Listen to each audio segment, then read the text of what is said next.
हल्दी घाटी का युद्ध, स्वतंत्रता अभियान का आरंभ तस्मरणीय महाराणा प्रताप के नेतृत्व में मेवाड़ की सेना एवं जयपुर के मानसिंह तथा आसिफ खां के नेतृत्व में इस्लामी साम्राज्यवादी मुगल सेना के मध्य हुए इस युद्ध के विषय में बहुत से इतिहासकारों एवं लेखकों द्वारा बहुत कुछ लिखा गया है।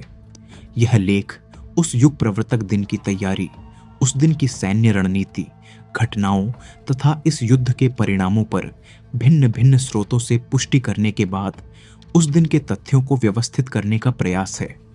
मेवाड़ के सिंहासन पर प्रताप का राज्यारोहण 32 वर्ष की परिपक्व आयु में हुआ। तब तक उन्हें मेवाड़ की सेना के सैन्य कौशल का पूर्ण अनुभव हो चुका था। भांति भांति के इस्लामी आक्रांताओं के साथ हुए अपने पूर्वजों के संघर्ष की गाथाओं का ज्ञान उन्हें श्रुति द्वारा उत्तराधिकार में मिला था।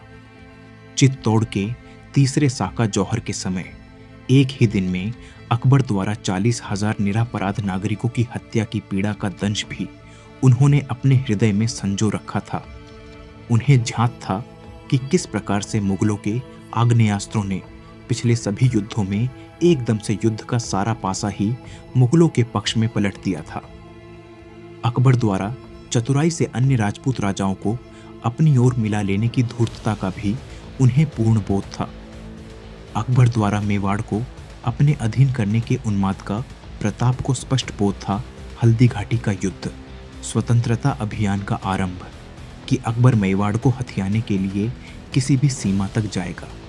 सबसे महत्वपूर्ण बात, प्रताप को झांक था कि इस बर्बर आक्रमण का प्रत्युत्तर देने का यह महती दायित्व उनके अकेले कंधों पर आ चुका है। समूचे भारतवर्ष के हिंदू राजा या तो अकबर से संधि कर चुके थे, या राजा हेमू की भांति उससे लड़कर मारे जा चुके थे, या ग्वालियर के रामशाह तंवर की भांति राज्य गंवाकर भटकने को विवश हो गए थे। यदि प्रताप को अपनी सैन्य शक्ति तथा शस्त्रों के कम होने का आभास था, तो उन्हें अपनी व अपने सहायकों की शक्ति का भी ज्ञान था। उनकी प्रजा तथा भील समाज का सहयोग तथा मेवाड़ की भौगोलिक स्थितियों से भली भांति परिचित होना उनका सर्वाधिक महत्वपूर्ण अस्त्र था। सेना के त्वरित गमनागमन तथा विशेष स्थानों से तुकों पर प्रहार करने हेतु उपयुक्त स्थानों का उन्हें भली भांति पता था। इन सबसे महत्वपूर्ण बात थी प्रताप के प्रति मेवाड़ के सामंतों की निष्ठा। प्रताप के परिजन भी जब प्रताप से विमुख हो गए, तो ये सामंत छाया की तरह प्रताप के साथ रहे और कभी उनके नेतृत्व पर प्रश्न नहीं उठाया। प्रताप ने हल्दी घाटी को अकबर के साथ एक लंबे युद्ध के प्रारंभिक बिंदु की तरह चुना, ताकि वे मेवाड़ को पुनः प्राप्त कर सके। युद्ध भूमि के चयन तथा प्रताप की सेना के विवरण को जानकर ही लगता था कि यह युद्ध लंबे समय तक चलने वाला होगा। प्रताप जानते थे कि हल्दी घाटी में युद्ध के लिए मुगलों को मेवाड़ में घुसना होगा, जहां उनकी तोपें इत्यादि निष्फल थीं। 1572 ईस्वी से जब वे मेवाड़ की राजगद्दी पर विराजे, तक से 1576 के हल्दी घाटी के युद्ध तक प्रताप ने अन्य राजपूत सरदारों तथा घरानों से संपर्क किया, संसाधन एकत्र किए, छिपने के स्थान चुने व भीलों का एक कसा हुआ गुप्त सूचना तंत्र स्थापित किया। अकबर द्वारा भेजे गए शांति दूतों को वार्ताओं में उलझाए रखकर वे अपने सामंतों तथा सेना नायकों के साथ आने वाले युद्ध पर मंत्रणा करते रहे। 1572 से 83 ईस्वी के दिवेर के युद्ध के बीच के कालखंड का अध्ययन करें तो हम जान सकते हैं कि प्रताप एक दूरदर्शी नायक तथा एक कुशल रणनीतिज्ञ थे। वे एक निर्भीक योद्धा थे, जिन्होंने प्रत्येक संभावना पर पूर्ण मनोयोग के साथ विचार किया। इसीलिए अप्रत्याशित घटनाओं तथा कठिनाइयों के उपरांत भी अपनी योजनाओं को कुशलता के साथ कार्यान्वित किया। अब कुछ बिंदुओं पर विचार करते हैं तथा जानते हैं कि हल्दी घाटी कोई बिना विचारे त्वरित युद्ध नहीं था, वरन यह प्रताप तथा अकबर की सेनाओं के बीच प्रथम संघर्ष था। प्रताप ने अपने प्रतिद्वंद्वी को जाना समझा तथा उसके अनुरूप अपनी भविष्य की योजनाएं बनाकर उन्हें कार्यान्वित किया, जिससे अंततः वे मुगल आक्रांताओं को महाराणा 1583 ईस्वी में हुए दिवेर के निर्णायक युद्ध में पराजित कर मेवाड़ की पवित्र धरा को स्वतंत्र कर पाए। यह अत्यंत दुखद है कि भारत की स्वतंत्रता के पश्चात लिखी गई इतिहास की सभी पुस्तकों में हल्दी घाटी को प्रताप की शौर्य गाथा का शिखर बताकर मिथ्या प्रचार किया गया है। सत्य यह है कि हल्दी घाटी का युद्ध प्रताप के विजय अभियान का एक महत्वपूर्ण सोपान मात्र था।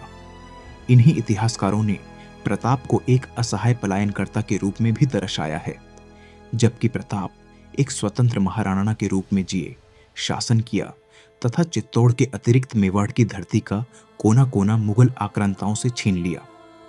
1597 ईस्वी में प्रताप का देहावसान भी एक स्वतंत्र शासक के रूप में हुआ। वे अपने पीछे मेवाड़ का एक सक्षम, समृद्ध तथा सशक्त राज्य अपने ज्येष्ठ पुत्र अमर सिंह के हाथों में छोड़कर गए। अकबर के संधि प्रस्ताव। अब हम अकबर तथा उसके गिरोह द्वारा 1572 से 76 ईस्वी के मध्य प्रताप के साथ किए गए संधि प्रयासों को देखते हैं। प्रताप ने मुगलों के इन संधि प्रयासों को जानबूझकर लटकाया ताकि वे युद्ध से पहले अपनी सेना तथा संसाधनों को तैयार कर लें। अगस्त 1572 ईस्वी में संधि प्रस्ताव लेकर मुगलों का पहला दूत जलाल खां कोरची प्रताप के पास पहुंचा, किंतु प्रताप द्वारा उसकी पूर्ण उपेक्षा करने पर वह 2 महीने मेवाड़ में रुककर अकबर के पास लौट गया। प्रताप द्वारा संधि प्रस्ताव ठुकराने की बात उसने अकबर से लगा बुझाकर कह सुनाई। अकबर द्वारा मानसिंह के हाथों सबसे विख्यात संधि प्रस्ताव भेजा गया था तथा इसी घटना से प्रताप का सच्चा चरित्र देखने को मिलता है। 1573 ईस्वी में मानसिंह मात्र 23 वर्ष के थे जब उन्हें यह प्रस्ताव लेकर भेजा गया। उनके साथ गए बहुत वरिष्ठ मुसलमान सेना नायकों के प्रतिनिधिमंडल में शाह कुली खां, मुराद खां, सैयद अब्दुल्ला, राजा गोपाल, जगन्नाथ आदि प्रमुख थे। मानसिंह डूंगरपुर होते हुए मेवाड़ की ओर आए थे। मानसिंह ने रावल आस्करण को हराकर उसकी सेना तथा नगर को ध्वस्त कर दिया था। इस कारण आस्करण को पर्वतों में जाकर छिपना पड़ा। प्रताप के गुप्तचर पुरबिया दुर्सा तथा सिसोदिया नेता मानसिंह की सब गतिविधियों की सूचना प्रताप को दे रहे थे। सलूम्बर के जागीरदार ने मानसिंह की आवभगत की तथा प्रताप को सावधान किया कि मानसिंह पूरी तरह मुगलों से प्रभावित है, उसकी किसी बात पर विश्वास न किया जाए। ऐसा अनुमान है कि प्रताप के अंतर्मन में कहीं यह आशा हल्दी घाटी का युद्ध स्वतंत्रता अभियान का आरंभ थी कि मानसिंह के राजपूत स्वाभिमान को जगाकर उन्हें मित्र बनाया जा सकता है। हमें स्मरण रखना चाहिए कि मानसिंह के दादा राजा भारमल मेवाड़ राज्य को अग्रज मानते थे। एक निर्बल उदय सिंह के कारण उन्हें मेवाड़ से संबंध विच्छेद करना पड़ा। 1562 ईस्वी में मेवात के नवाब मिर्जा मोहम्मद द्वारा आक्रमण के समय मेवाड़ से सहायता न मिलने पर भारमल ने अपनी निष्ठा मेवाड़ से अकबर को स्थानांतरित कर दी। प्रताप देखना चाहते थे कि क्या मानसिंह अपने पिता व दादा से भिन्न सोच रखते थे। प्रताप गोगुंदा के पहाड़ों से निकलकर आए तथा उदय सागर की पाल पर मानसिंह तथा प्रताप का मिलना निश्चित हुआ, किंतु प्रताप ने स्वयं मिलने के स्थान पर अपने ज्येष्ठ पुत्र कुंवर अमर सिंह को मानसिंह के साथ भोजन करने भेजा। उन्होंने अपने मित्र तथा प्रमुख सरदार डोडिया भीम सिंह के द्वारा मानसिंह को कहलवा दिया कि महाराणा का पेट खराब है, अतएव वे मानसिंह के साथ भोजन करने में असमर्थ हैं। मानसिंह बात समझ गए। उन्होंने भीम सिंह को प्रत्युत्तर दिया, मुझे पेट दर्द की एक अच्छी दवा पता है, यदि प्रताप वही चुनना चाहते हैं तो फिर ठीक है। मैं सदैव मेवाड़ का हितैषी रहा हूं, किंतु आज के बाद से आपको सावधान रहना होगा, क्योंकि अब से आपका कुसुमय प्रारंभ हो चुका है। प्रताप को जब मानसिंह की इस उक्ति का पता चला तो उन्होंने प्रति संदेश कहलवाया, यदि तुम्हें मुझसे युद्ध करना है तो मैं तुम्हें मालपुरा में मिलूंगा, किंतु यदि तुम्हारे फूफा अकबर के मन में मुझसे युद्ध की इच्छा है तो युद्ध का स्थान उसे ही चुन लेने दो। उदय सागर की पाल पर मानसिंह तथा भीम सिंह डोडिया के बीच हुआ वार्तालाप मेवाड़ के इतिहास में लिखित है तथा लोक कथाओं का अंग भी।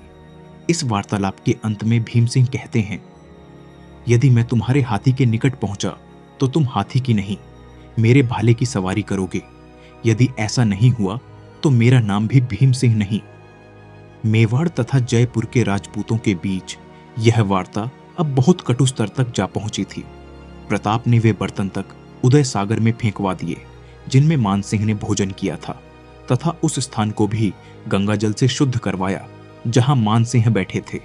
लोक कथाओं के अनुसार मानसिंह उदयपुर होते हुए वापस लौटे, जहां प्रताप स्वयं उनसे मिले तथा तुर्कों के साथ शांति हेतु 3 मुख्य बिंदु रखे, जिन्हें मेवाड़ के इतिहास व लोक गाथाओं में 3 चाह लिखा गया है, जिनका अर्थ अधोलिखित है। 1. मेवाड़ कभी भी तुर्कों की चाकरी नहीं करेगा, अर्थात अकबर के दरबार में पेश नहीं होगा। 2. मेवाड़ कभी टुकों को चौथ नहीं देगा, अर्थात कर नहीं देगा। 3. मेवाड़ कभी टुकों को अपनी छोकरी नहीं देगा, अर्थात मुसलमानों से विवाह का संबंध नहीं बनाएगा। वस्तुतः प्रताप ने मानसिंह को एक ऐसा प्रस्ताव दिया था जिसे मानसिंह स्वीकार ही नहीं कर सकते थे। वे रुष्ट निराश होकर वहां से आगरा चले गए। मुगलों की ओर से तीसरा संधि प्रस्ताव लेकर पहुंचे आमेर के राजा भगवान दास, जो मानसिंह के पिता थे। ये वही भगवान दास थे जिन्होंने 1568 में चित्तौड़ के साके में अकबर का साथ दिया था तथा अपने राजपूत भाइयों से द्रोह किया था। प्रताप के मन में इनके लिए केवल घृणा थी। प्रताप ने फिर भी उन्हें गोगुंदा में आमंत्रित किया था। अग्रज होने के नाते सम्मान भी दिया, किंतु उन्होंने वही 3 बिंदु उन्हें भी कह सुनाए। प्रताप ने भगवान दास के साथ भोजन नहीं किया। सितंबर 1573 ईसवी में भगवान दास भी खाली हाथ लौटे। इसके पश्चात अक्टूबर 1573 ईसवी में अंततः अकबर ने एक अंतिम संधि प्रयास के रूप में राजा टोडरमल को प्रताप के पास भेजा। प्रताप ने टोडरमल का गोगुंदा में स्वागत किया। प्रताप ने टोडरमल को एक हाथी भेंट किया, जिसे विनम्रता के साथ उन्होंने लेने से मना कर दिया। टोडरमल भी प्रताप को संधि हेतु समझाने में विफल हुए। इसी के साथ अकबर द्वारा बार बार भेजे जाने वाले संधि प्रस्तावों की कड़ी का अंत हो गया। मेवाड़ मुगल युद्ध अब अधिक दूर नहीं था। यह सोचने की बात है कि अकबर द्वारा मेवाड़ को बार बार संधि प्रस्ताव क्यों भेजे गए, क्योंकि जैसा चमचे इतिहासकारों ने लिखा है, यह युद्ध तो एक विशाल तथा सक्षम मुगल साम्राज्य और एक छोटे से हिंदू राज्य के बीच था। फिर अकबर शांति क्यों चाहता था? चित्तौड़ के हत्याकांड का साक्षी हिंदू द्रोही राजा टोडरमल वन। बार बार भेजे गए संधि प्रस्तावों से पता चलता है कि यह जो विशाल मुगल साम्राज्य था, वह केवल वामपंथी इतिहासकारों की कपोल कल्पना में ही था, जिसका कारण उनकी अपनी भ्रांत धारणाएं हैं। सत्य में अकबर का राज्य केवल राजपूतों व अन्य राजाओं के साथ भिन्न भिन्न संधियों के फलस्वरूप काम चलाऊ व्यवस्था मात्र था। एक ऐसा जुगाड़ था जो कभी भी खंडित हो सकता था। अकबर एक अस्थिर चित्त का इस्लामी भेड़िया था, जो कई बार हिंदुओं के प्रति अपनी घृणा प्रकट कर बैठता था। अबुल फजल के लिखता है, एक बार सूरत में किसी विषय पर अकबर मानसिंह पर क्रोधित हो गया। मदिरा के प्रभाव में उन्मत्त अकबर ने मानसिंह को गिराकर उनका गला दबाना चाहा। सैयद मुजफ्फर नाम के एक सेनापति ने मानसिंह को छुड़ाया। अकबर जानता था कि उसके साम्राज्य का प्रपंच ताश के पत्तों का एक निर्माण है, जो एक राजा के सम्यक विरोध से भी ढह सकता है। अकबर का दुर्भाग्य यह रहा कि वे राजा महाराणा प्रताप निकले। चातुर्य, शौर्य, संगठन, त्याग, धैर्य व धर्मनिष्ठा के अद्भुत मिश्रण प्रताप ने अकबर का अंदेशा उचित सिद्ध किया।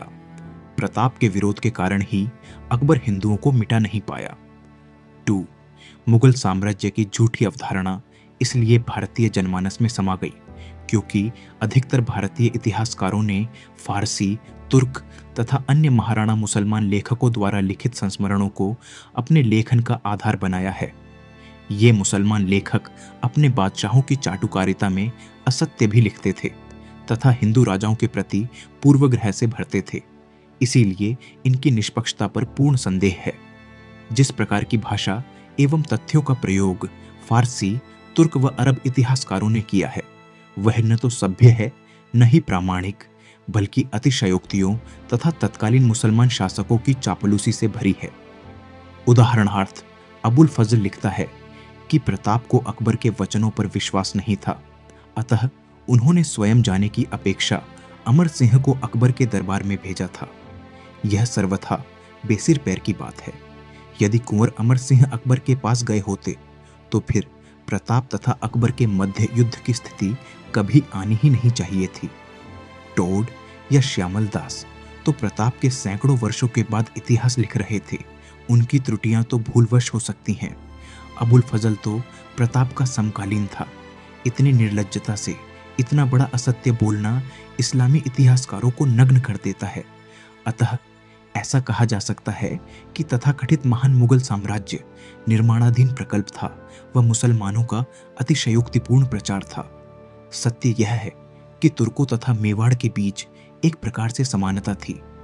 अकबर के संधि प्रस्ताव उसकी चतुराई का प्रमाण अवश्य थे, जिसके आधार पर वह मेवाड़ से संधि करके उसे शनैः शनैः समाप्त करने के सपने देख रहा था। 3. चित्तौड़ पर आक्रमण के समय अकबर ने मेवाड़ के योद्धाओं, आमजन के शौर्य तथा बलिदान का स्वाद छक लिया था। मेवाड़ के केवल 8,000 सशस्त्र सैनिकों ने 30,000 तुर्क सेना को हताहत कर दिया तथा चित्तौड़ विजय करना केवल इसीलिए संभव हो पाया क्योंकि उस समय तुर्कों की संख्या मेवाड़ से 10 गुना अधिक थी। अकबर एक धूर्त व्यक्ति था जिसने मेवाड़ की सैन्य शक्ति तथा उनके आत्मोत्सर्ग की क्षमता को अपनी आंखों से देखा था। अकबर साक्षी था मेवाड़ के उस अमर बलिदान का कि जब मेवाड़ी वीरों के पास संसाधन समाप्त हुए तो किस प्रकार महिलाओं ने जौहर किया तथा पुरुषों ने साका। अकबर के लिए प्रताप से युद्ध करने के लिए मेवाड़ के पर्वतीय क्षेत्र में घुसना अपनी तुर्क सेना को मृत्यु के मुख में प्रवेश करवाने जैसा था। फलतः उसने संधि का मार्ग चुना। अकबर समझ चुका था कि यदि साका जौहर जैसी एक और घटना मेवाड़ में पुनः घटी तो उसका राज्य भर भराकर गिर जाएगा। 1568 के साके जौहर के समय उदय सिंह के नेतृत्व में मेवाड़ एक निर्बल नेतृत्व के कारण भ्रम में था, पर इस बार यदि वैसा नरसंहार हुआ तो पूरा हिंदू समाज प्रताप के नेतृत्व में उठ खड़ा होगा। राजपूत आपसी मतभेद भुलाकर उसका नाश कर देंगे। यह संभावना मात्र अकबर के लिए प्रताप से संधि का प्रयास करने को पर्याप्त थी। 4. अफगानिस्तान, पंजाब, बंगाल, बिहार तथा गुजरात में उसके शासन में हो रहे विद्रोहों से अकबर त्रस्त था। वह मेवाड़ के साथ नया मोर्चा नहीं खोलना चाहता था। मारवाड़ के राजा चंद्रसेन से अकबर निरंतर युद्धरत रहा तथा उन्हें पराजित करने के बाद ही उसका ध्यान मेवाड़ की ओर जा पाया। बहराम खां, जो अकबर का संरक्षक था, अब अकबर का शत्रु बन विद्रोह कर चुका था। अकबर ने बहराम खां की पत्नी, अपने पालक तथा संरक्षक की पत्नी को अपनी भोगदासी बना लिया था। हिंदुओं में गुरु की पत्नी मां स्वरूप होती है। तुर्क अकबर यह सभ्यता हमारे पवित्र देश में लेकर आया। बहराम खां एक शिया मुसलमान था तथा अकबर के सुन्नी धर्मगुरु सतत अकबर को बहराम के विरुद्ध भड़काते थे। अकबर हिंदू सेनापतियों पर बहुत अधिक निर्भर हो गया था तथा मेवाड़ के समर्पण से उस पर दबाव काफी कम हो सकता था। इसीलिए प्रताप को संधि के प्रस्ताव भेजता रहा। 5. अकबर प्रताप को अपना सामर्थ्य दिखाकर बिना लड़े ही उन्हें पराजित करना चाहता था। 1572 तक जब महाराणा उदय सिंह की मृत्यु हुई तब तक अकबर ने मेवाड़ के पड़ोसी राज्यों के साथ संधि करने या हस्तगत करके वर्चस्व स्थापित कर लिया था। एक समय तो प्रताप के अधिकार में केवल 300 वर्ग मील का बंजर वो अनुपजाऊ क्षेत्र रह गया था। अकबर ने सोचा कि प्रताप इन मुश्किलों का सामना नहीं कर पाएंगे, अंततः समर्पण कर देंगे। हम कह सकते हैं कि अकबर के संधि प्रस्ताव प्रताप पर मनोवैज्ञानिक दबाव बनाने के लिए थे, किंतु अकबर जैसे कामांध हत्यारे को प्रताप की धर्मनिष्ठा के बारे में क्या पता था। अकबर तो सदियों पुरानी इस्लामी चाल ही काम में ले रहा था, जिसके अनुसार काफिरों की निष्ठा खरीदकर भी इस्लाम का प्रसार करना उचित बताया गया है। पर सामने थे 800 वर्षों के संघर्ष के वाहक, पौरुष के साक्षात अवतार महाराणा प्रताप सिंह, जो स्वतंत्रता व धर्म रक्षा के सामने सत्ता सुख को मिट्टी के ढेले से अधिक नहीं मानते थे। अकबर तो अपने रेगिस्तानी मजहब की सीख पर ही चल रहा था कि इस्लाम के विस्तार के लिए काफिरों के नेतृत्व की निष्ठाएं खरीद लो। अकबर को प्रताप के संकल्प तथा सामर्थ्य का कुछ पता नहीं था, अतः अकबर की अनभिज्ञता भी समझ में आती है। 6. जगमाल तथा सगर प्रताप के 2 सौतेले भाई प्रताप को छोड़कर अकबर से जा मिले थे। अकबर उनकी सहायता से प्रताप के परिवार में गृह युद्ध करवाना चाहता था, किंतु सामंतों, परिवार व मेवाड़ की जनता केवल प्रताप से प्रेम करती थी। इन सब ने अकबर के विरुद्ध प्रताप का ही साथ दिया, फिर चाहे जो भी कष्ट सहन करना पड़ा हो। मेवाड़ के भीड़ प्रताप की सेना की रीढ़ की हड्डी सिद्ध हुए। वे आजीवन प्रताप के गुप्तचर, रक्षक, पोषक व संदेशवाहक बने रहे। भीड़ों की निष्ठा, जो सदियों से मेवाड़ के प्रति थी तथा प्रताप के समय भी रही, अनुकरणीय थी। मेवाड़ की पूरी प्रजा ने शुष्क भूमि नीति का पालन कर 10 वर्षों तक असह्य कष्ट सहे, पर प्रताप का साथ नहीं छोड़ा। इस प्रकार अकबर के सारे प्रपंच भीड़ों व मेवाड़ के महान लोगों के संकल्प के चलते विफल हो गए। 7. अकबर जानता था कि अरावली के दरों में उसका तोपखाना निष्फल रहेगा। उसके दादा बाबर द्वारा उपयोग की गई तुलघुमा व अराबा जैसी युक्तियां मेवाड़ की पहाड़ियों में प्रभावहीन रहेंगी, इसलिए भी वह संधि करने को आतुर था। इधर प्रताप व उनके सामंत चित्तौड़ के हत्यारे से प्रतिकार लेने को आतुर थे। सो संधि प्रस्तावों के साथ खेलते हुए प्रताप व उनके सहयोगी एक लंबे युद्ध की तैयारी में लगे रहे। 8. अकबर मेवाड़ के साथ आमने सामने का संघर्ष मेवाड़ की धरती पर टालना चाहता था। उसे पता था कि मेवाड़ की सेना को अरावली में पराजित करना असंभव है। वह जानता था कि अरावली में प्रताप को बंदी बनाना या पराजित कर उनकी हत्या करना असंभव था। उल्टे मेवाड़ के हाथों अकबर की पराजय एक भयानक दुःस्वप्न की भांति होती, क्योंकि अकबर के सहायक हिंदू राजा विद्रोह कर सकते थे। युद्ध की तैयारी अब हम प्रताप द्वारा आमेर की राजपूत तथा दिल्ली की तुर्क सेनाओं पर आक्रमण हेतु की गई तैयारी पर बात करते हैं। यहां से आरंभ होती है उस महान हिंदू राजा की गाथा, जिसने अपनी मातृभूमि तथा प्रजा की रक्षा हेतु अपनी योजनाएं इतनी कुशलता से बनाई कि सफलता सदैव उनकी दासी बनकर रही। एक कुशल नेता जो अपने सरदारों, सेना तथा आमजन के साथ पूरा सामंजस्य बनाकर चलते थे। एक ऐसे राजा जिन्हें अपनी तथा अपने शत्रु की शक्ति तथा क्षीणता का भली भांति बोध था। एक पूर्ण पुरुष जिनका भाग्य ने कभी साथ नहीं दिया, न ही समय ने कोई उदारता दिखाई तथा न ही जीवन ने उन पर कोई अनुकंपा की, पर इन सब के उपरांत भी उन्होंने अपनी प्रजा तथा मातृभूमि की सेवार्थ अपने जीवन का सर्वस्व समर्पित कर दिया। एक ऐसे योगी जिन्होंने भावुकतावश कभी भी भय की छाया नहीं खोजी, पिता की ओर से सम्मान न मिलने पर भी कभी बुरा नहीं माना, भाई बंधुओं में क्लेश के बाद भी उन्हें उतना ही प्रेम दिया, एक वीर योद्धा की तरह जीवन जिया तथा कभी अपने कष्टों के लिए भाग्य को दोष नहीं दिया। एक कर्मयोगी जिन्होंने मृत्यु पर्यंत मेवाड़ की स्वाधीनता के अपने एकमात्र लक्ष्य हेतु अपना सर्वस्व दांव पर लगा दिया। एक साधक जिन्हें हिंदू धर्म तथा सनातन मूल्यों का ज्ञान था तथा इन्हीं नैतिक मूल्यों पर चलकर उन्होंने विजयश्री प्राप्त की। 1568 ईसवी में चित्तौड़ के तीसरे साके से 1576 ईसवी में हल्दी घाटी के युद्ध तक अकबर तथा प्रताप दोनों ही अपने अपने लक्ष्य साध रहे थे। अकबर अफगानिस्तान तथा बंगाल में हुए विद्रोहों का दमन कर रहा था, तो प्रताप आसपास के सभी छोटे बड़े राजाओं से संधि तथा संबंध स्थापित कर रहे थे। वे एक ऐसी संयुक्त सेना का निर्माण कर रहे थे जो भविष्य में अकबर तथा आमेर के राजपूतों की संयुक्त सेनाओं से टकराकर उन्हें पराजित कर पाती। अपने उन राजपूत भाइयों से लड़ने में जो कि अकबर के साथ जा मिले थे, निस्संदेह प्रताप का हृदय दुखी था। उन्होंने भारी मन से अपने लोगों से युद्ध का निर्णय लिया, क्योंकि स्वाधीनता का मूल आदर्श तथा धर्म की रक्षा अधिक महत्वपूर्ण साध्य थे। इस युद्ध हेतु प्रताप की जो तैयारियां तथा योजना थी, उनका लेखा जोखा निम्नलिखित है। 1. प्रताप ने अत्यंत सूझबूझ से तुर्क आक्रांता को गुरिल्ला युद्ध पद्धति से थकाकर मेवाड़ की पग पग भूमि पर पुनः अपना अधिकार करने की ठानी थी। जब प्रताप के पिता महाराणा उदय सिंह ने चित्तौड़ छोड़कर उदयपुर में बसने का विचार किया, तो वहां उनका स्वागत पुनर्वा के ठाकुर राव हरपाल ने किया था। हरपाल राज परिवार को पुनर्वा के सघन वनों में ले गए, जहां उनका गढ़ स्थापित था। इसके पश्चात प्रताप तथा उनके साथ राज परिवार की महिलाओं को छप्पन व कमलनाथ के पर्वतीय क्षेत्र में रखा गया। वहां भोजन पानी की पर्याप्त व्यवस्था थी, सो प्रताप अपने परिवार की सुरक्षा को लेकर आश्वस्त थे। योद्धा खंडित चित्त से युद्ध नहीं लड़ सकता। इसलिए परिवार को सुरक्षित कर प्रताप निशंक होकर युद्ध में जुट गए। 2.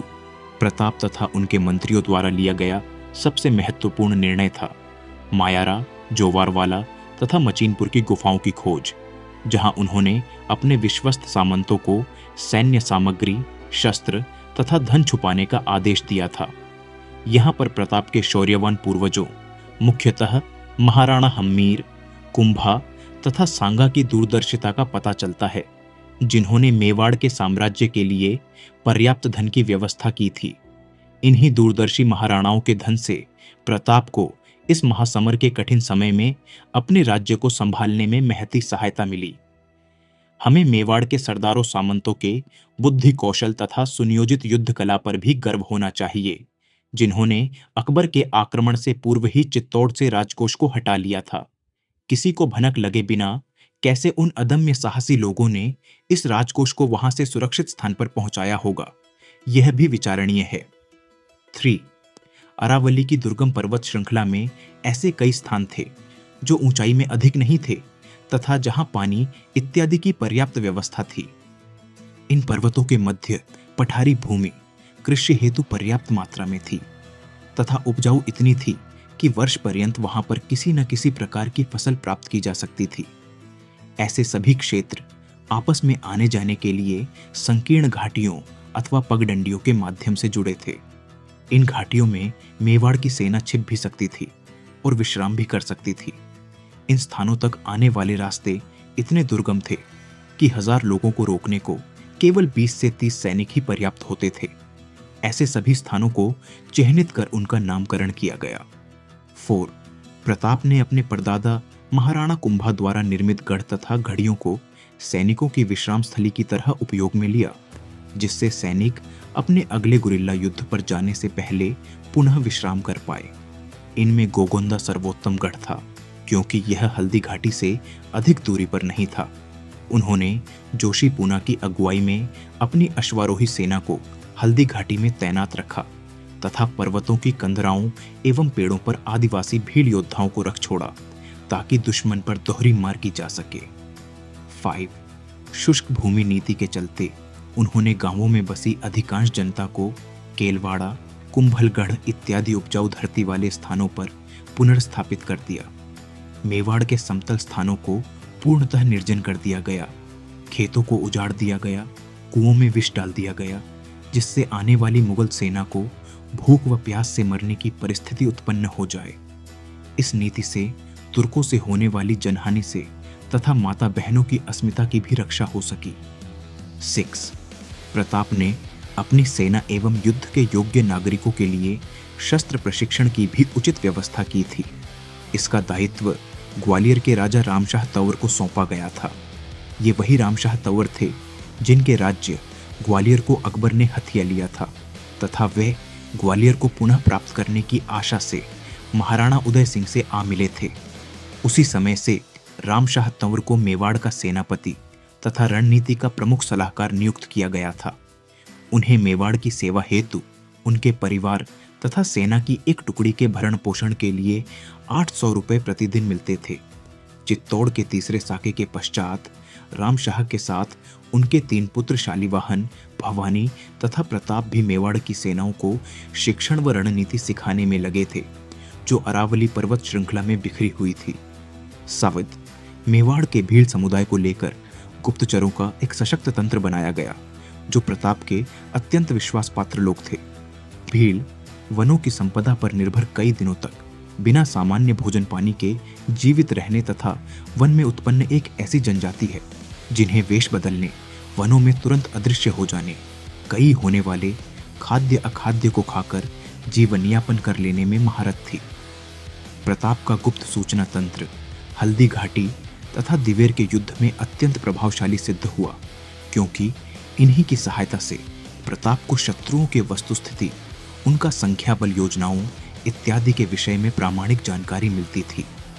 8. प्रताप ने सिरोही के राजा मानसिंह के साथ मित्रतापूर्ण संधि तथा अपने श्वसुर इंडर के राजा नारायण दास से सहायता का भी वचन लिया था। प्रताप को अपनी कमियों का भी पता था, जैसे कि तोपखाना, उन्होंने इसका निराकरण हाकिम खां सूरी तथा उसके 800 अफगान सैनिकों को भाड़े पर रखकर किया। हाकिम खान सूरी शेर शाह सूरी का संबंधी था तथा मुगलों से घृणा करता था। उसकी निष्ठा खरीदना प्रताप की चतुरता का प्रमाण है। प्रताप ने स्वयं राजसी वैभव का त्याग करके अपनी सेना तथा प्रजा के साथ वनों में रहने का प्रण लिया था। उन्होंने शपथ ली थी कि जब तक मेवाड़ की भूमि से मुगलों का समूल नाश नहीं कर देंगे, तब तक वे धरती पर शयन करेंगे और धातु के पात्रों में भोजन नहीं करेंगे तथा राजसी ठाट बाट से दूर रहेंगे।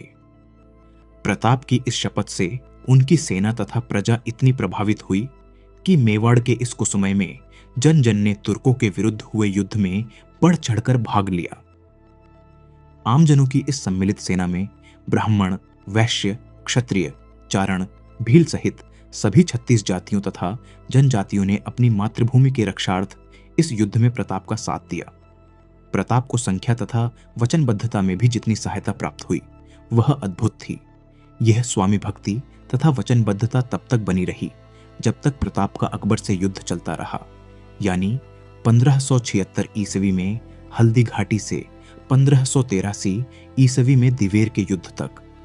मानसिंह मुगलों के सेनापति इधर अकबर की ओर से क्या प्रयास किए जा रहे थे, उस पर कुछ बात कर लेते हैं। अकबर ने 1576 ईस्वी में अजमेर आकर अपना डेरा जमाया। मुसलमान मंत्रियों के समझाने के विपरीत अकबर ने मानसिंह को प्रताप के विरुद्ध इस अभियान का नेतृत्व सौंपा। मुगलों की सेना में आसिफ खां, सैयद अहमद, हाशिम बारहा, जगन्नाथ कच्छावा, सैयद राजू, मेहतर खां, माधो सिंह, राव लूणकरण, मुजाहिद बेग इत्यादि भी थे।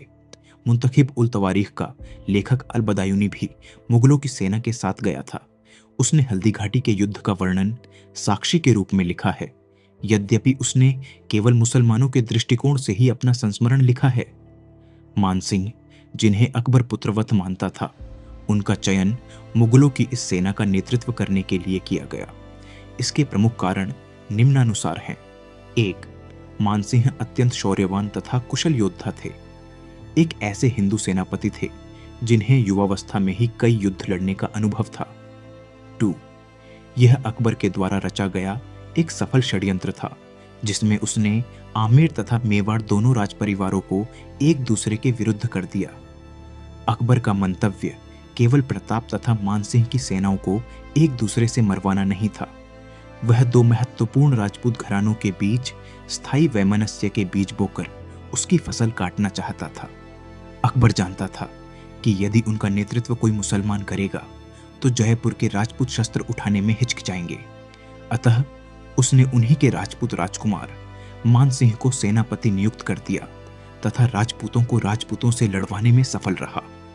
हम अकबर से उसकी इस घातक चाल के लिए घृणा कर सकते हैं, पर कहना पड़ेगा कि यह एक बहुत ही सफल प्रयोग था जिसने 150 वर्षों तक मुगल शासन को भारत में अक्षुण्ण बनाए रखा। 4. अकबर को यह भी ध्यात था कि मेवाड़ की सेना तथा राजा दोनों ही हिंदू धर्म ध्वजधारी हैं तथा हिंदू धर्म की रक्षार्थ कोई भी बलिदान देने में नहीं हिचकेंगे।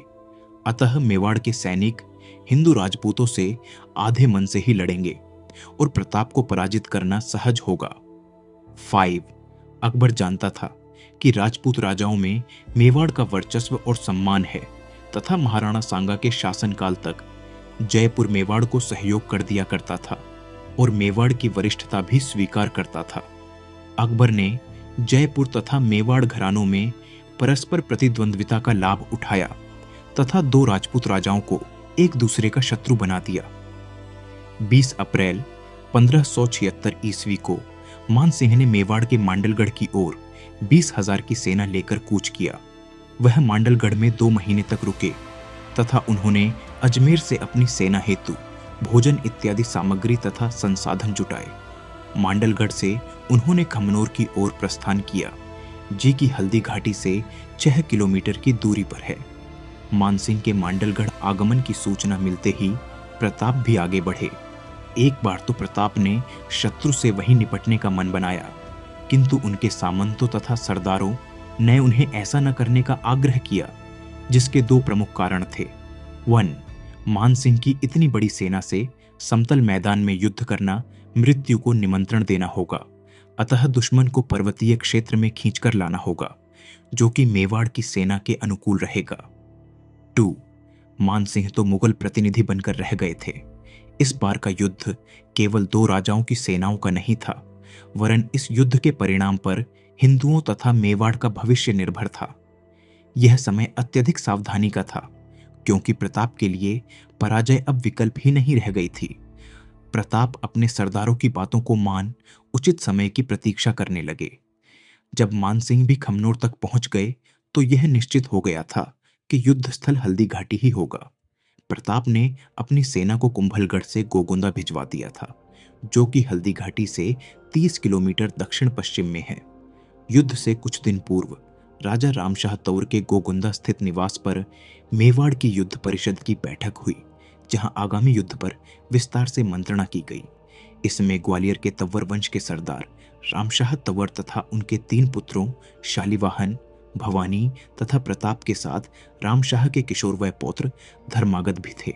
इस युद्ध मंत्रणा हेतु मेवाड़ के प्रमुख सामंत राव संग्राम सिंह, झालाबीदा, झालामान, भीम सिंह डोडिया, दुर्गा सिंह परमार, हरिदास चौहान, नाथा चौहान, प्रज्ञादास भाकरोट, आलम राठौर, नेत सिंह सारंग देवोत, कृष्णदास छुड़ावत तथा भामाशाह अपने भाई ताराचंद के साथ उपस्थित थे।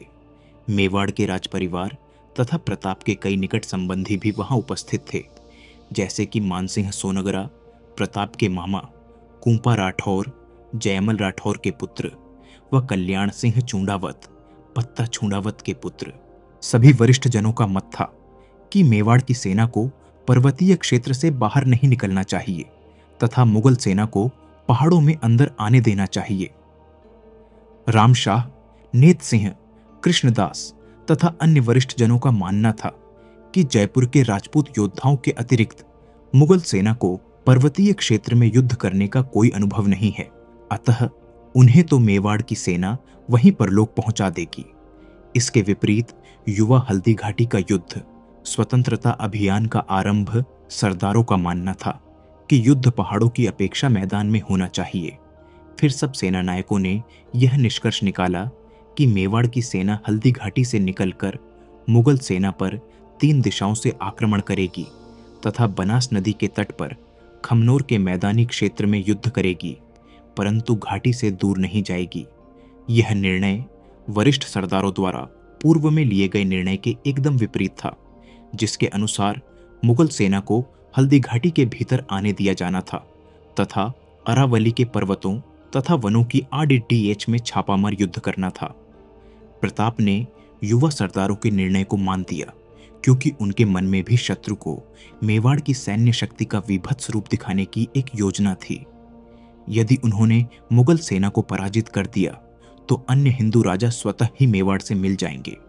इसके विपरीत यदि मेवाड़ की पराजय होती है तो भी अकबर तथा अन्य राजाओं को कम से कम यह संदेश चला जाए कि मेवाड़ कभी तुर्कों के आगे समर्पण नहीं करेगा। केवल पर्वतों में छुपे रहने से तो प्रताप और मेवाड़ के युवा योद्धाओं को मुगलों के रक्त से अपनी खड्ग की प्यास बुझाने का अवसर कहां से मिलता। प्रताप मानसिंह तथा उसके राजपूत योद्धाओं को भी परखना चाहते थे कि वे अपने राजपूत भ्राताओं से विमुख होकर एक विधर्मी ध्वज के नीचे कैसे लड़ते हैं। प्रताप को कहीं आशा थी कि जयपुर की सेना में जो राजपूत सैनिक हैं, कम से कम उनके मन में तो अपने मेवाड़ी राजपूत भ्राताओं की निर्मम हत्या का विचार हिचकिचाहट पैदा करेगा। हल्दी घाटी के इस युद्ध के समय प्रताप के सबसे शौर्यवान तथा ज्येष्ठ पुत्र कुंवर अमर सिंह को युद्ध से दूर रखा गया। अपनी सेना से 2-3 गुना बड़ी सेना से भीषण युद्ध के लिए निकलते समय प्रताप ने निर्णय लिया कि यदि वे इस युद्ध में वीरगति को प्राप्त हो जाए तो पीछे कुंवर अमर सिंह इस संघर्ष को आगे बढ़ाने के लिए जीवित रहें। इधर गोगुंदा में ही युद्ध के लिए निकासी से पूर्व इस बात का निर्णय हो चुका था कि यदि मुगल सेना मेवाड़ की सेना पर हावी होती है तो मेवाड़ की सेना पुनः पर्वतीय क्षेत्रों में अपने ठिकानों में लौट जाएगी तथा किसी भी स्थिति में प्रताप को सभी ओर से शत्रुओं से सुरक्षित रखना होगा। यह भी निर्णय लिया गया कि यदि मुख्य सेनापतियों में से कोई भी प्रताप को युद्ध स्थल छोड़ने के लिए कहता है तो प्रताप को वहां से जाना होगा। प्रताप को अकारण ही अपना बलिदान नहीं देना है। भीलों की सेना को पेड़ों तथा कंदराओं में छुपकर मुगल सेना पर रस्सी से बने एक प्रकार के उपकरण यानी गोफंड से पत्थरों की वर्षा करनी थी। इस प्रकार फेंके गए पत्थर किसी गोली की भांति जाकर शत्रु सेना को लगते थे तथा उसे भीषण हानि पहुंचाते।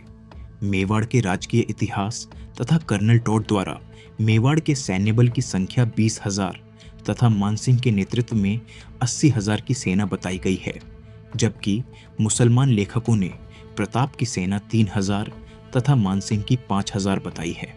पहली बात यह निश्चित है कि चित्तौड़ के साके के समय जो 8,000 मेवाड़ के सैनिक लड़े थे वे पूरी मेवाड़ी सेना के अंश मात्र थे, तो प्रताप के पास 20,000 सैनिक होना कोई असंभव बात नहीं थी। दूसरी बात, हल्दी घाटी का युद्ध सामरिक दृष्टि से बड़ा युद्ध था। जिस स्तर के सेना नायक दोनों तरफ से लड़ रहे थे उनकी सेनाओं का जोड़ भी 20,000 के पक्ष में बैठता है। तीसरी बात, जैसा कि हम जानेंगे, यह युद्ध हल्दी घाटी के दर्रे से लेकर खमनोर होते हुए बनास नदी तक लड़ा गया। इतने विस्तृत युद्ध में मात्र 3,000 की सेना होने की बात समझ नहीं आती है। बदायूंनी के लेखन का विरोधाभास भी बहुत कुछ बता रहा है। एक तरफ वह मानसिंह को इस्लाम की तलवार की संज्ञा देता है, दूसरी तरफ वह मेवाड़ की सेना 3,000 बताता है। इतनी कम सेना का अर्थ यह था कि हल्दी घाटी को युद्ध न होकर एक छोटी मोटी भिड़ंत थी। प्रताप के विरोध की महिमा को कम करने के लिए मुसलमान लेखक द्वारा हल्दी घाटी को छोटा संघर्ष बताना एक मनोवैज्ञानिक पैंतरा था। संख्या चाहे जो भी रही हो, एक बात निश्चित है कि प्रताप अपनी सेना से 2-3 गुना बड़ी सेना से युद्ध करने उतरे थे। पर्वतीय क्षेत्र के निकट युद्ध करने की उनकी रणनीति उनके लिए निर्णायक रूप से लाभकारी रहने वाली थी। प्रताप ने अपनी सेना का पड़ाव लोसिंग नामक गांव में डाला, जो कि खमनोर से केवल 10 मील दक्षिण पश्चिम में था, तथा मानसिंह ने खमनोर के निकट मोटेला ग्राम में अपना पड़ाव डाला। अब ये दोनों ही सेनाएं एक दूसरे से केवल 6 मील की दूरी पर रह गई थीं। यहाँ एक प्रसंग का उल्लेख आवश्यक है। भील गुप्तचरों ने प्रताप को सूचित किया कि मानसिंह मात्र 100 घुड़सवारों के साथ लोसिंग के निकट वन में भटक गए हैं। कुछ सलाहकारों ने वहीं मानसिंह को मार डालने की बात प्रताप से कही। झालाबीदा ने इसका विरोध किया। उनके मतानुसार एक तुच्छ लाभ के बदले में जयपुर तथा मेवाड़ के बीच स्थायी वैमनस्य उत्पन्न हो जाएगा, जिसे फिर भुलाना असंभव होगा। प्रताप ने बीदा से सहमति जताई तथा मानसिंह को सुरक्षित लौट जाने दिया। प्रताप का यह निर्णय हिंदुओं के भविष्य के लिए बहुत लाभदायक सिद्ध हुआ। प्रताप की 3 पीढ़ियों के बाद जयपुर व मेवाड़ के राजपूत पुनः एकजुट हो गए। औरंगजेब ने जब प्रताप के पड़पोते महाराणा राजसिंह के शासनकाल में मेवाड़ पर पुनः आक्रमण किया, तब जयपुर ने ही मेवाड़ का परोक्ष रूप से साथ दिया। युद्ध का दिन मेवाड़ की सेना 2 भागों में आक्रमण करती थी। अग्रिम दस्ते को हरावल दस्ता कहा जाता था तथा पृष्ठभाग के दस्ते को चंदावल दस्ता। हल्दी घाटी के युद्ध को समझने हेतु हमें दोनों सेनाओं के इन्हीं दोनों दस्तों के व्यूह को समझना होगा। 18 जून 1576 को महाराणा प्रताप हल्दी घाटी के रास्ते होते हुए खुले रण क्षेत्र में आ गए। यह हल्दी घाटी के उत्तर से आने वाले रास्ते के अंत में था, जिसे अब बादशाही बाग कहते हैं। मानसिंह ने सर्वाधिक अनुभवी 80-12 संयत सैनिकों को प्रताप तथा उनकी सेना के निकास द्वार पर लगाया। प्रताप ने अपनी सेना को 3 भागों में विभक्त किया। वाम पक्ष में मेवाड़ का हरावल दस्ता, जिसका नेतृत्व झालामान, जैत सिंह, झालाबीदा तथा मानसिंह सोनगरा कर रहे थे। दक्षिण अथवा दाईं ओर से नेतृत्व कर रहे थे रामशाह तंवर, उनके 3 पुत्र तथा एक पौत्र। उनके साथ थे भामाशाह तथा उनके अनुज ताराचंद। ताराचंद अद्वितीय खड्गधारी थे।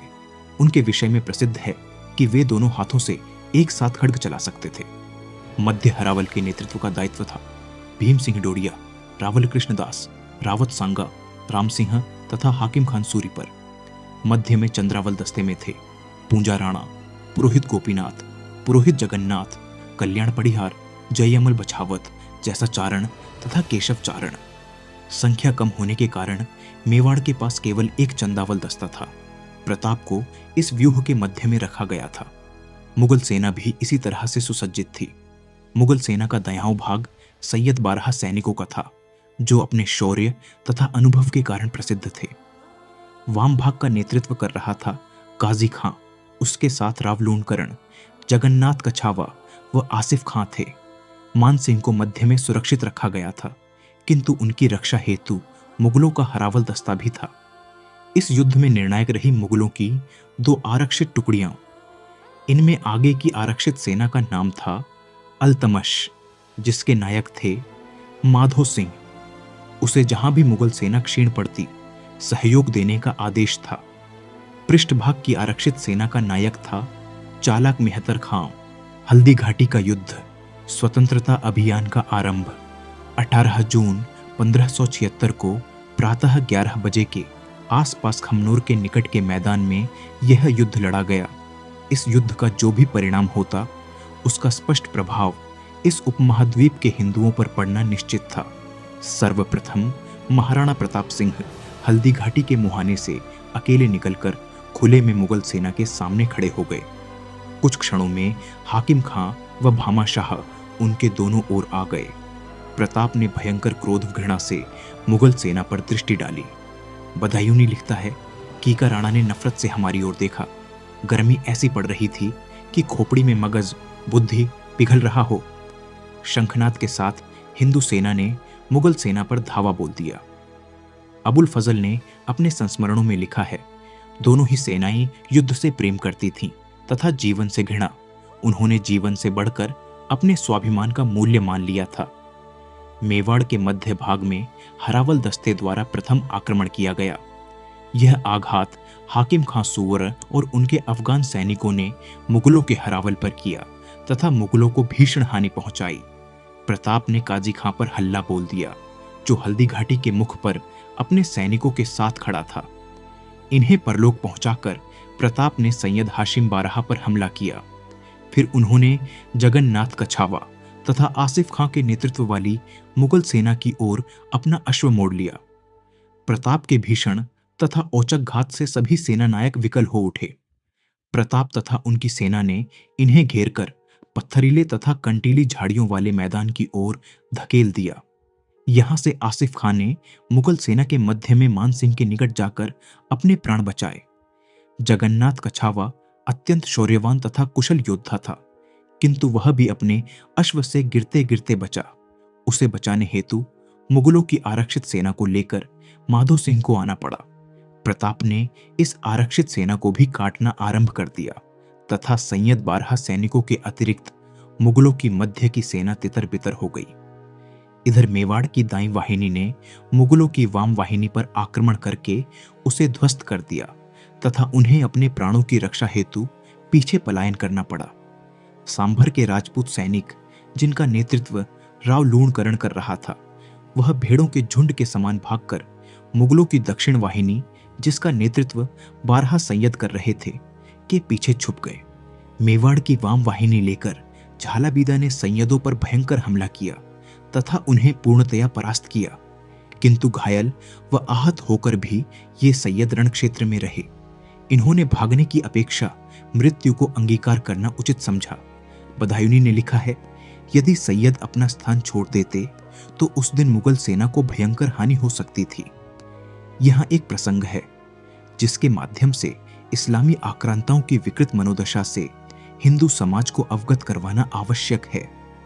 इस प्रसंग को स्वयं बदायूनी ने अपने संस्मरणों में लिखा है, जिससे हिंदुओं को भारत पर इस्लामी आक्रमणों के सत्य का ज्ञान हो जाएगा तथा उनका यह भ्रम भी दर हो जाएगा कि इस्लामी सभ्यता मुसलमानों व गैर मुसलमानों में भेद नहीं करती है।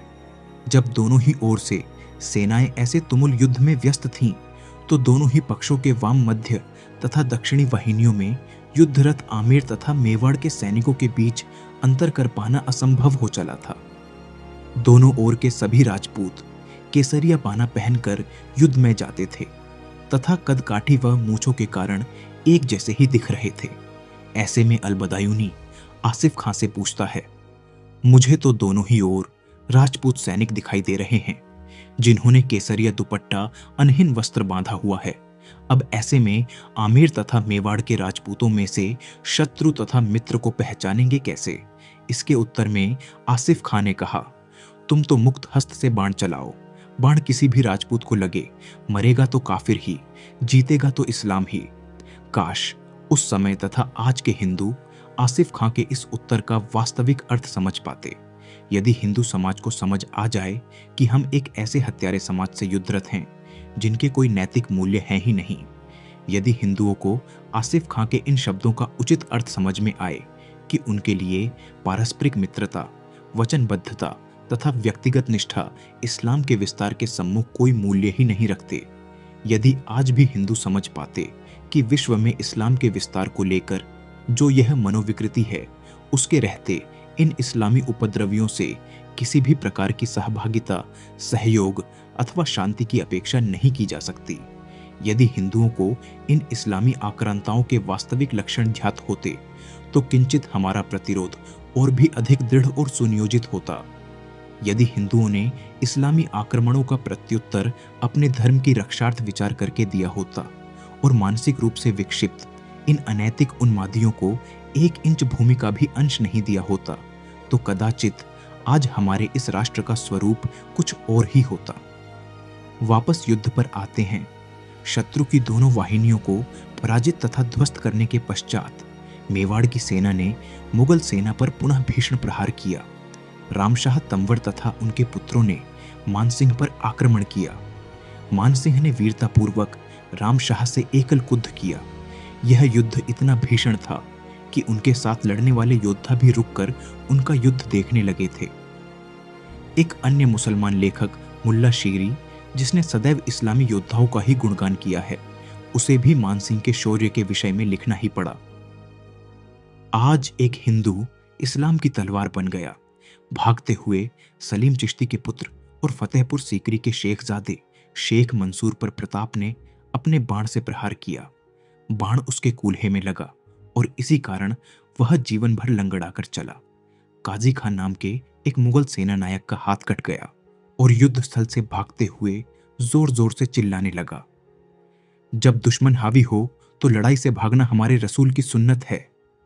वह इस्लाम के पैगंबर मोहम्मद बिन अब्दुल्ला से प्रेरणा लेकर पलायन कर रहा था। अब मेवाड़ की सेना ने मुगल सेना की तीनों वाहिनियों को पूर्णतया परास्त कर दिया था और मुगल सेना 3-4 किलोमीटर तक उत्तर दिशा की ओर भाग खड़ी हुई। कई सैनिकों ने तो बनास नदी को भी पार कर लिया। यहीं पर हल्दी घाटी के युद्ध में दुर्भाग्यपूर्ण मोड़ आया। आपस में इशारों से बात होने के पश्चात मेवाड़ के सेना नायकों ने मुगलों का उत्तर दिशा में पीछा किया और खमनौर गांव के निकट एक खुले स्थान में पहुंच गए। इसका उल्लेख नहीं मिलता कि भागती मुगल सेना का पीछा करने के निर्णय में प्रताप की सहमति थी या नहीं। यदि मेवाड़ की सेना पहाड़ों के निकट ही रहती तथा अति उत्साह में खुले में न आती, तो इस युद्ध की ही नहीं, समूचे हिंदू मुस्लिम संघर्ष की दिशा कुछ और ही होती। इसके ठीक विपरीत विचित्र संयोग है कि सांगा के समय में लड़े गए बयाना के युद्ध में यदि सांगा ने बाबर का पीछा किया होता, तो मुगल चुनौती सर्वदा के लिए समाप्त हो जाती। हल्दी घाटी में मुगलों का पीछा करने के कारण बाजी पूरी तरह उलट गई। मेहतर खां नाम के एक मुगल सेना नायक ने भयभीत तथा भागती मुगल सेनाओं को पुनः एकत्र करने के लिए एक युक्ति लगाई। उसने अपने तुरही नगाड़े वालों को आदेश दिया कि वे सेना में शोर मचा दें कि अकबर स्वयं बड़ी सेना लेकर आ पहुंचा है। इस्लामी आक्रांता इस तरह के मिथ्याचार से युद्ध को अपने पक्ष में कर लेने के अभ्यस्त थे। ऐसी डिंडोरी और सहायता आने की सूचना सुनकर मुगल सैनिकों में विश्वास जागा और वे फिर से युद्ध करने को तैयार हो गए। मेवादद्द के सैनिक अकबर के आगमन से आश्चर्य और संदेह से भ्रम में पटीटी गए। उन्हें लगा कि यदि और भी सेना आ गई तो अब हम उनका प्रतिकार कैसे कर पाएंगे। मेहतर खां की युक्ति काम कर गई और पुनः खमनौर के रणक्षेत्र में युद्ध प्रारंभ हो गया। खमनौर में उस दिन भयंकर रक्तपात हुआ। विदीर्ण योद्धा निकट ही एक कुंड में जा जाकर गिरने लगे और शीघ्र ही उस कुंड का जल इन योद्धाओं के रक्त से लाल हो गया। इस कुंड को रक्त तलाई अर्थात रक्त का तालाब कहा गया। अब दोनों ही सेनाएं आमने सामने बड़े ही विभत्स तरीके से युद्ध करने लगी और शीघ्र ही मुगल मेवाड़ सैनिकों के बीच 3-1 का अनुपात हो गया था। अब मृत्यु का तांडव आरंभ हुआ और मेवाड़ के रणबांकुरे मृत्यु के साथ कदम से कदम, सुर से सुर और ताल से ताल मिलाते हुए नाचे। संहार के अतिरिक्त मेवाड़ के योद्धाओं के लिए सब कुछ विस्मृत हो गया। एक ही लक्ष्य था, प्रताप को बिना हानि के निकलने देना। रामशाह तंवर अपने 3 पुत्रों व पोते धर्मागत समेत बलिदान हुए। ग्वालियर घराने की 3 पीढ़ियां एक दिन में कालकलवित हो गई। जगन्नाथ कछावा ने जयमल राठौड़ के पुत्र रामदास राठौड़ को मार गिराया। झाला बीदा तथा केशव और जैसा चारण भी युद्ध में काम आए। इस समय भीम सिंह डोडिया, जिनका मान सिंह से व्यक्तिगत वैमनस्य था, जब मान सिंह शांति वार्ता हेतु आए थे, तब उसने चिल्लाकर कहा, मैं भीम सिंह डोडिया आ चुका हूं, अब बचकर दिखाओ। उन्होंने अपना भाला जोर से मान सिंह की ओर फेंका, जो मान सिंह के हौदे में भैंस गया, पर इस वार से मान सिंह बच गए। 1 दर्जन से अधिक मुगल सैनिक भीम सिंह पर टूट पड़े और भीम सिंह को काफी घायल कर दिया। यह देख प्रताप ने तुरंत अपना घोड़ा उस ओर मोड़ लिया जहां भीम सिंह युद्ध कर रहे थे। प्रताप ने चेतक को ऐड़ लगाई और देखते ही देखते चेतक के दोनों आगे के पैर मान सिंह के हाथी के मस्तक पर थे। घोड़ा अपने पिछले पैरों पर खड़ा था। तब प्रताप ने अश्व पर बैठे बैठे ही मान सिंह पर अपने भाले से घात किया और गरज कर बोल उठे, ले आ गया प्रताप सिंह, जहां तक तुझसे हो सके वीरता दिखा। एक बार पुनः मान सिंह प्रताप के वार से भयभीत हो झुककर हौदे में छुप गए और भाला जाकर उनके हौदे के पिछले भाग में लगा। प्रताप के वार से मानसिंह का हाथी घायल हो गया तथा युद्ध से हटा लिया गया। मानसिंह के हाथी की सूंड में सीधी तलवार बंधी थी, जिसे खाड़ा कहते हैं। हाथी के उस खाड़े से चेतक के एक पिछले पैर की मांसपेशी कट गई। प्रताप के शरीर पर भी अब तक 8 घाव हो चुके थे। यद्यपि इस पर भ्रम है, कुछ लेखक 2 घावों की बात करते हैं, एक भाले से व एक तीर से। भीम सिंह को प्रताप नहीं बचा पाए। घायल घोड़े पर प्रताप के लिए लड़ना असंभव हो गया था तथा हाकिम खान ने चेतक को बलपूर्वक घाटी की ओर मोड़ दिया ताकि प्रताप युद्ध क्षेत्र से बाहर निकल जाए। दोपहर 3 बजे तक मेवाड़ की सेना पूरी तरह थक चुकी थी और प्रताप ने अपने सेना नायकों को पर्वतों की ओर लौट जाने का आदेश दिया।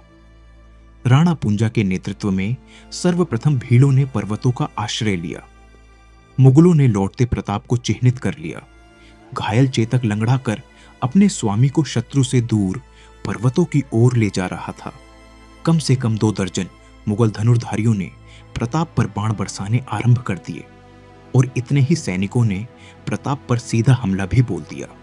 ऐसे में हाकिम खां सूर और मान ने अपने स्वामी की रक्षा हेतु आत्मोत्याग का सर्वोच्च बलिदान देने का निर्णय लिया। हाकिम खां महाराणा पर हो रही बाण वर्षा के बीच आ खड़े हुए। झालामान ने प्रताप के सिर से उनका राजकी उतार कर स्वयं पहन लिया, जिससे शत्रु उन्हें ही प्रताप समझे। प्रताप कुछ समझ पाते उससे पूर्व ही झालामान सिंह ने अपनी तलवार प्रताप को दी और उनकी दोनों तलवारें स्वयं हाथ में लेकर मुगलों की ओर चीखते हुए चल पड़े। आओ नीच विधर्गियों, मैं हूं प्रताप, तुम्हारा सर्वनाश करने वाला। मुगल सैनिक झालामान को प्रताप समझ उन पर टूट पड़े। झालामान शरीर, सौष्ठव, रूप, रंग इत्यादि में काफी हद तक प्रताप जैसे ही दिखते थे। हाकिम खां और झालामान दोनों ही अपने महाराणा के प्राणों की रक्षा करते हुए मन में प्रसन्नता लिए मुगलों से युद्ध करते करते वीरगति को प्राप्त हुए। प्रसन्नता इस बात की कि उनके नायक महाराणा प्रताप अब भी जीवित थे और स्वतंत्रता का यह संग्राम समाप्त नहीं हुआ। अब बात करते हैं प्रताप की रणनीति और हल्दी घाटी के युद्ध में उनकी उपलब्धियों। 1. प्रताप ने अकबर और उसके सेना नायकों को एक स्पष्ट संदेश दे दिया कि प्रताप अपनी स्वाधीनता व देश की रक्षा भली भांति कर सकते हैं। यह न केवल मुगलों के लिए महत्वपूर्ण संदेश था, वरन मेवाड़ के सामंतों और प्रजा तथा पूरे देश के हिंदुओं के लिए भी था कि उनका राजा किसी भी मूल्य पर अपना शीश नहीं झुकाएगा। 2. प्रताप का मुगलों के साथ यह पहला प्रत्यक्ष युद्ध था। इस युद्ध में प्रताप ने भविष्य के लिए मुगलों के रणकौशल और नीतियों का भली भांति अध्ययन कर लिया था। 3. हल्दी घाटी के युद्ध से पहले रामशाह तंवर मेवाड़ की सेना को पर्वतों से बाहर आए बिना मुगलों को हल्दी घाटी में आने देने के बाद घेर कर मारने की योजना बना रहे थे, किंतु युवा सरदारों के आग्रह के कारण पर्वतों से निकलकर मैदान में लड़ने के प्रस्ताव को स्वीकार किया गया। हल्दी घाटी के रक्तपात के पश्चात प्रताप ने सबक सीखा। प्रताप अब मुगलों से प्रत्यक्ष युद्ध की अपेक्षा उन्हें गुरिल्ला युद्ध से पराजित करने का मन बना चुके थे। प्रताप और उनके सामंतों को भली भांति समझ आ गया कि आमने सामने की टक्कर आत्महत्या के समान होगी। मुगलों को 1000 घावों से पराजित करना होगा। 4. हल्दी घाटी ने मेवाड़ के महाराणा प्रताप सिंह को संपूर्ण भारतवर्ष के एकमात्र हिंदू नायक के रूप में स्थापित कर दिया था। प्रताप की योजना आरंभ से ही मुगलों के विरुद्ध एक लंबा युद्ध लड़ने की थी। इसीलिए युद्ध से पलायन के पश्चात न तो प्रताप और न ही उनके जीवित बचे नायकों अथवा सेना में किसी प्रकार का पश्चाताप अथवा क्लेश था। प्रताप के नाम की ख्याति न केवल राजपूताना वरन देश के अन्य भागों में भी होने लगी थी। उनका कीर्तिगन चहुं दिशाओं में हिंदुओं तक पहुंचने लगा। यहां तक कि मुगल दरबार में भी कभी प्रत्यक्ष कभी परोक्ष स्वरों में हिंदू राजाओं व कवियों द्वारा प्रताप की प्रशंसा होती थी। राणा सांगा के पश्चात प्रताप एकमात्र राजा थे जिन्होंने मुगलों के विरुद्ध राजपूतों की सेना एकत्र कर युद्ध किया था। यह प्रताप का दृढ़ निश्चय ही था, जिसके चलते भले ही बड़े राजपूत राजाओं ने उनका साथ न दिया हो, परंतु सभी छोटे सरदारों, सामंतों और ठिकानेदारों ने उनके समर्थन में तलवार उठाई। प्रताप मुगल विरोध और हिंदू विद्रोह के रूपक बन चुके थे। हल्दी घाटी के युद्ध के पश्चात कभी विपरीत रहे बांसवाड़ा, डूंगरपुर, सिरोही, जालोर तथा ईडर के राजाओं ने भी मेवाड़ से मित्रतापूर्ण संधि कर ली। मुगलों को मेवाड़ से निष्कासित करने के अभियान की नींव पड़ चुकी थी और हल्दी घाटी के बाद नवीन उत्साह से मेवाड़ के लोग अपने राणा के साथ खड़े हो गए थे। हल्दी घाटी के युद्ध में हिंदुओं की दृष्टि से एक ही भारी भूल हुई, मेवाड़ी सेना का मुगलों के पीछे खुले में आ जाना। इस भूल का भारी मूल्य मेवाड़ ने प्रथम श्रेणी के योद्धाओं को खोकर चुकाया। यदि मेवाड़ के इन नायकों का संहार नहीं हुआ होता तो कदाचित इस हिंदू मुस्लिम संघर्ष की दिशा सर्वथा भिन्न होती, पर नियति को यह स्वीकार न था। तथापि हम गर्व के साथ हल्दी घाटी के युद्ध को निश्चित रूप से प्रताप की विजय कह सकते हैं। थर्मोपल्ली तटीय ग्रीस में एक घाटी है जहां ग्रीक सेना ने 480 वर्ष ईसा पूर्व में फारसी आक्रांताओं का सामना किया था। जेम्स टोड हल्दी घाटी की तुलना थर्मोपल्ली के युद्ध से करते हैं। थर्मोपल्ली के युद्ध में ग्रीक राजा लियोनाइड्स नायक के रूप में उभरे, उसी प्रकार हल्दी घाटी के युद्ध से प्रताप नायक बनकर उभरे तथा हिंदुआ सूरज की उपाधि से विभूषित हुए तथा वे साहस और शौर्य का जीवंत प्रतीक बन गए। फारसी सेना के आगे जैसे ग्रीक सेना संख्या में बेहद कम थी, वैसे ही मेवाड़ की सेना भी तुर्कों के समक्ष कम संख्या में थी। किंतु यह तुलना यहीं समाप्त हो जाती है, क्योंकि धर्मोपल्ली के युद्ध का परिणाम ग्रीक सेना की पराजय थी।